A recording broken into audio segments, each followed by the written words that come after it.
Rail সেতুতে আজ থেকে শুরু হচ্ছে ট্রেন চলাচল। এরই মধ্যে দিয়ে বঙ্গবন্ধু সেতুতে আর ট্রেন চলাচল করবে না।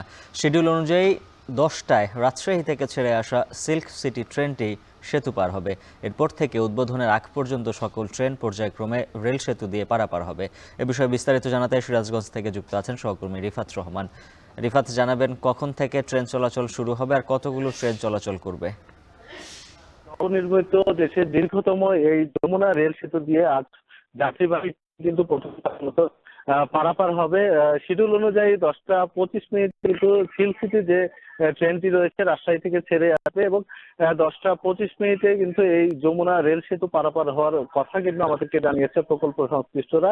ইতিমধ্যেই কিন্তু এই যে রেল সেতুটি সেটি কিন্তু ট্রেন পারাপারের জন্য আহ, যারা প্রকল্প সংশ্লিষ্টরা রয়েছে তারা কিন্তু তারা সবকিছু পরীক্ষা নিরীক্ষা শেষে কিন্তু তারা প্রস্তুত রয়েছে বলে আমাদেরকে তারা কিন্তু জানিয়েছেন। আপনাকে জানিয়ে রাখি যে এই যে ভাবে হলেও উদ্বোধনের আগে পর্যন্ত কিন্তু সকল ট্রেনই কিন্তু এই রেল সেতু দিয়ে পারাপার হবে এবং যে কারণে আজ থেকে কিন্তু এই যে যমুনা সেতু রয়েছে সেটি দিয়ে কিন্তু এই যে ট্রেন চলাচল সেটি কিন্তু আজ থেকে বন্ধ হয়ে যাচ্ছে।